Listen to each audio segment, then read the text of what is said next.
Redditors who were almost murdered. What's your story? I was working at a gas station.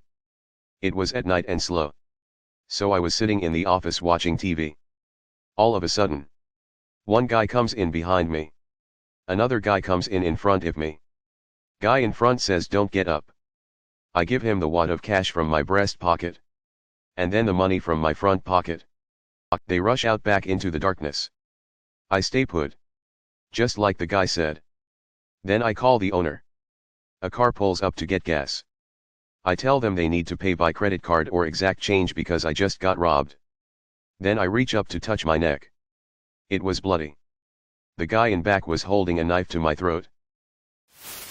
Not sure if this counts, but I was 11 and meeting my friend on a bridge in town, and when I got there were these two 19-20-years-old guys who were there to mug me. Pretty sure my friend had set me up as some kind of initiation or something. Anyway, things got incredibly weird when I didn't have anything that they wanted, and one of them just kind of flipped out and got very aggressive. I was put in a headlock and pulled to the side of the bridge and told that if I cried or made any indication that I was scared, that he would throw me off. Some be a man such nonsense. I was terrified, so of course I teared up, and as he was pushing me into the barrier, my friend, who had been silent the whole time, screamed. Like a proper scream. And shouted at me to run. The scream had distracted them for a second, so I pulled out of this guy's grip and ran. Me and my friend split directions and they gave chase to me instead of him, but luckily for me there was a police car at the bottom of the stairs next to the bridge with two cops having their lunch break. I bundled straight into the back of the police car, and when I looked up, the two guys were now running in the other direction. I think the intention was to really scare the crap out of me rather than anything more serious, but to me, 11 at the time, it felt very real. Safe to say I never spoke to that friend again. I got shot twice in the back while working in Africa. I'll condense the story as much as possible. There's a whole prelude to it that explains the why, but that's actually really hard for me to talk about. I flew helicopters in Africa for almost 6 years. Mainly for small frontline NGOs serving rural populations in Kenya, Tanzania, Uganda, etc. Most of the work centered around OB/GYN care/HIV/AIDS treatment/prevention/infectious disease treatment/vaccination. East Africa isn't exactly green acres, and there are a lot of interesting characters/groups roaming the countryside. Militants. Poachers. Jihadis. Oh my. They don't generally like being hassled by Westerners, especially when you fly with heavily armed security. We were in a small Kenyan village called Kaunga, on the Kenya/Somalia border, when we were assaulted by a group of militants, likely Al-Shabaab. The Boni National Reserve was a common hideout for them, and there were active warnings in place to prevent tourists from venturing there to see animals. I got word that we were ready to head out, so myself and my number 2 at the time started the pre-flight check. While we were in the process of starting the engines, a group of really nice young men rolled up in a Toyota Hilux and, in the glorious words of Frank Reynolds, started blasting. 2 rounds pierced the panel directly behind the cockpit of the Bell 412 we were flying that day and fragmented. 2 of the larger fragments blew through the back of the seat I was in, and the rest is history.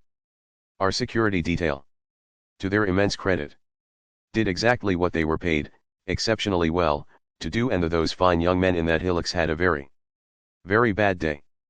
The lead doc and one of the nurses yanked me out of the seat and stabilized me as best they could in the back. That meant a spritz of some serious pain meds, atomized fentanyl and ketamine right up the nose for the win. A clotting agent, C-Lox. And some serious pressure in the form of a German doctor named Fritz kneeling on my back. The wounds themselves weren't life-threatening, but they hurt like a mother. I've got 2 nice scars with some real clean suture work/s. The flight back to Mombasa was not fun. This is my aunt's story, but it's too good to not share. My aunt was almost killed by the famous serial killer Michael Swango, the killer doctor. She worked as a unit secretary at the ward he worked in regularly, and they knew each other well. Part of his routine was poisoning people he worked with, and he admitted, after he was caught, he was planning on killing her, but his co-workers got suspicious of him and he left town before he had the chance.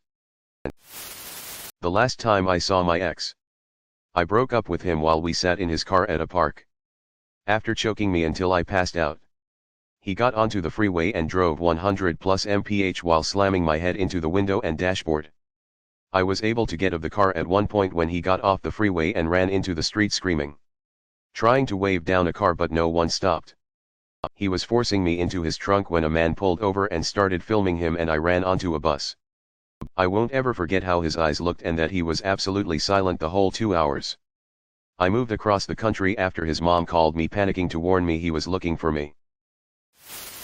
When I was young, maybe 4 or 5 years old, my family lived in a small town of about 1,200 people. It was mostly a farming town. My dad was the manager of the only bank in town. A farmer missed some payments on a loan, so the bank foreclosed and took his farm. This farmer apparently blamed my father personally, so he went to the bank with a rifle and threatened my father. My father talked to him. Cops were called, and the farmer was arrested and arraigned. Bail was posted for the farmer, so he was released from jail. A few days later, my family was eating dinner and we heard a truck pull up and park in front of our house. It was a really quiet street in a small town, so my father went to the front window to see who pulled up. It was the farmer, and this time he had a shotgun. He walked right up to the front door and knocked, and my family busted ass out of the back door and ran to a neighbor's house.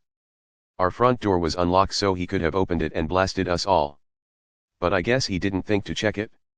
Cops were again called, and the farmer was arrested. My family spent the next week or so in a hotel a few towns away until it was assured that the farmer would be in jail without the possibility of bail. I was a freshman in college and, in my first semester, pledged a fraternity. One night, I was assigned to work the door at a party, which was not uncommon. Around 1:30 to 2 a.m., a group of guys that worked at the dining hall, I remembered the one because he made an amazing cheesesteak, showed up and each paid $5 per cup. A few minutes after they paid, the last keg kicked and none of them got any beer. As soon as they told me that the kegs just kicked, I started counting out cash to pay them back for the cups that they bought. Before I could get them their money back, one of my drunk pledge brothers decided to physically force them out the door while yelling / shit-talking them. As soon as I could calm my buddy down, I went outside to give them their cash back, only to be met with a big surprise. When I made it down the back steps, cheesesteak guy aggressively steps forward and says, "Y'all made a big fucking mistake. I'm strapped as a motherfucker." Pulls a handgun out of his waistband and points it directly between my eyes.